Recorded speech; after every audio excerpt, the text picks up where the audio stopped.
11 minutes pour décrypter la campagne présidentielle en France. Nous sommes à 14 semaines du premier tour. Au sommaire de cette édition, reportage sur le vote Front National. A-t-il changé? La stratégie de dédiabolisation fonctionne-t-elle? Élément de réponse dans un instant. Pourquoi François Bayrou est-il courtisé par la droite et par la gauche? Assiste-t-on vraiment à une dynamique ou est-il seulement le refuge pour les déçus de la Sarkozy? Enfin, direction la Guadeloupe, cette semaine, dans Portrait de campagne, nous avons rencontré un professeur qui nous parlera d'effectifs dans l'éducation nationale et de pouvoir d'achat. Fini le temps où l'électeur avait peur d'avouer sa tentation pour un vote en faveur du Front National. Le FN version Marine ne fait plus peur.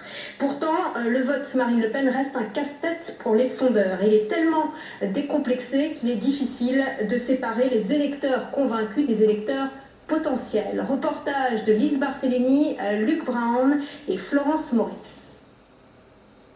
Voilà, nous arrivons dans le bureau de Marine Le Pen. Opération portes ouvertes au QG de campagne du Front National.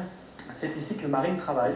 Le FN, version Marine, veut montrer qu'il n'a rien à cacher. Voilà, nous sommes maintenant dans mon bureau. Un bureau dans lequel on préfère afficher la photo du général de Gaulle plutôt que celle de Jean-Marie Le Pen, président d'honneur et conseiller spécial de la candidate.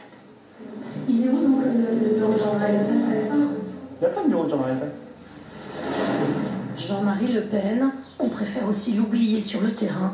Ce militant le constate chaque jour. En changeant de prénom, le Front National a gagné en respectabilité et en proximité. Les gens crient « Vive Marine », on la soutient régulièrement, voilà. Et ils ne disent pas Le Pen, ils disent Marine. Oui, voilà.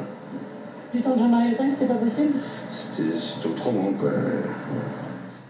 Ici, au Crotoy, une petite commune de la Somme, la mission dédiabolisation menée par Marine Le Pen semble avoir fonctionné.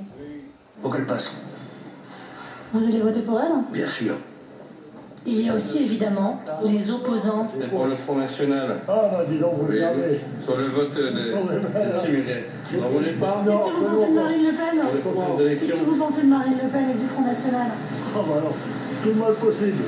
Mais la majorité ne dit pas un non catégorique. Et vous pourriez envisager de voter pour Marine Le Pen? Je sais pas, très franchement, je sais pas. Ça dépend comment ça se présentera. Mais c'est pas exclu. Rien n'est exclu, madame. Vous donnez un petit tract? Oui. Sur le coût de l'immigration dans notre pays. D'accord, merci. Je vous en prie, bonne journée. Madame. Qu'est-ce que vous pensez du Front National, madame? C'est ce qu'il y a de mieux au monde. Fini donc le secret et la honte autour du vote Front National. Fini aussi le casse-tête pour les instituts de sondage. À l'IFOP, on nous explique que le vote Le Pen est désormais analysé et travaillé comme le vote de n'importe quel autre parti. La correction du vote, le fait de remettre le vote Marine Le Pen conformément au poids électoral dans un échantillon national, est de moins en moins forte. Des sondeurs qui créditent actuellement Marine Le Pen autour de 19% des intentions de vote. Mais prudence avec les chiffres. On est dans une situation où à peine 2 électeurs sur 5 ont arrêté leur décision. Et je pense que la fourchette s'agissant de Marine Le Pen est extraordinairement vaste. Elle varie quasiment du simple au double, 13 jusqu'à 24, 25%. Les indécis, les insatisfaits devraient faire l'élection. Dans ce contexte, une qualification de Marine Le Pen au second tour ne semble pas totalement impossible. Et j'ajoute que Louis Alliot, le numéro 2 du Front National, a déclaré que Marine Le Pen avait pour l'instant moins de 300 signatures d'élus sur les 500 requises pour se présenter.